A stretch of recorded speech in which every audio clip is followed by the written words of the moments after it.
So over the past few weeks, Roccat has been on fire dropping some new gaming mice and keyboards. We've seen the Roccat Kone Pro and the Air, and we saw their new Magma keyboard. In today's episode, we'll be checking out the Pyro, which is Rockat's approach at a mid-tier gaming keyboard. Now, I'm someone who doesn't like shuffling between keyboards very often. Coincidentally enough, you guys have seen me use the Roccat Vulcan down here in the studio and up in the game room for the past year and a half, and I can't say enough good things about it. It's my absolute favorite keyboard. When I'm not using that, I do use my Apple Magic keyboard as a backup. This Pyro should be hitting shelves today with a price tag of $100, and I've been using it daily for almost a week now. It's time I give you my honest take on it. Roccat has taken a more conservative approach this time around, shifting away from a louder keyboard and instead have taken a more accurate, subtle approach. You now have linear mechanical switches with anti-ghosting technology to make sure that every keystroke is registered. It's a full-size mechanical keyboard with a brushed aluminum plate and plastic case. The board itself does provide some flex, but is much more appealing than Rockat's previous builds.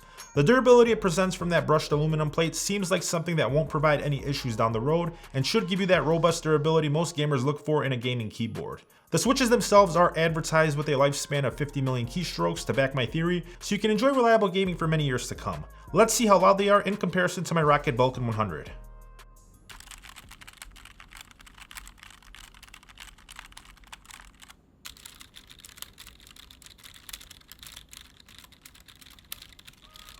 The mechanical switches themselves are TTC switches instead of Titan switches, which is what you get on my Roccat Vulcan or something you may have seen on their TKL keyboard. The keystrokes are accurate, however for me personally it feels like the keys are a bit too close for my personal preference. If you guys are used to rocking Cherry MX Reds, you won't have any issues with the Pyro as they are super similar. The keycaps are also pretty thin and they definitely pick up on oil and grease rather easily, so if you're a pig that eats Shake Shack and In-N-Out when gaming, like most of us, make sure you have some cleaner and a microfiber nearby to get rid of that grease, otherwise you're going to have a difficult time getting any W's in Warzone. You can also swap out the keycaps for something that's a little bit more less resistant to your lifestyle. Now the stabilizers on the keyboard are fairly decent as well. They don't provide too much wobble when gaming. They're actually pretty solid in my opinion. I wouldn't say they're the best in their class out in today's market, but they should get the job done for most gamers out there. Now what may be an issue for some people like myself out here that enjoy a rather clean setup is how much dust the wrist rest picks up and how fast it actually accumulates this dust. I'm not a huge fan, and while we're on the topic, I feel like Roccat could have definitely done a better job with the design of the wrist rest.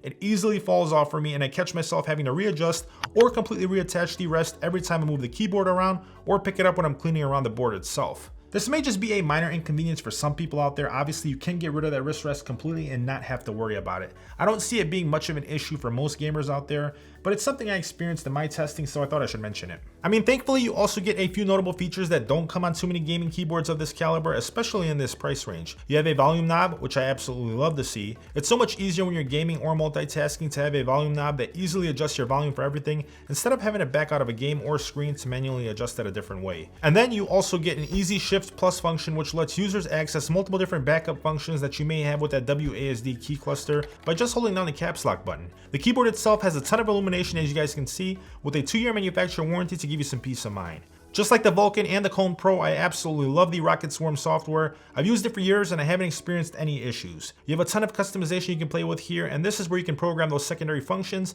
and RGB that I just mentioned. When it came to gaming, it felt decent, but I definitely prefer using my Roccat Vulcan instead, seeing how it's been my go-to for the past few years for pretty much everything. Nonetheless, I feel like gamers can get great use and a solid gaming experience with the Pyro. Most people won't mind that move away from the Titan switches, and some will hardly notice the difference. I feel like this keyboard will fit right in with most setups out there. It definitely presents value for that $100 price tag, and it does get a recommend for me, aside from that wrist rest, which I absolutely can't stand. But then again, like I mentioned, that's all personal preference. So we'll have this guide linked down below for you if you want to go ahead and check it out. But I'm curious, what are you guys currently rocking with in your setup? What's your go-to keyboard? Let me know down below in the comment section. Aside from that, if you enjoyed this video, please make sure you smash that like button for me and subscribe if you haven't already. Thank you so much for watching. I'll see you guys in my next video. Peace.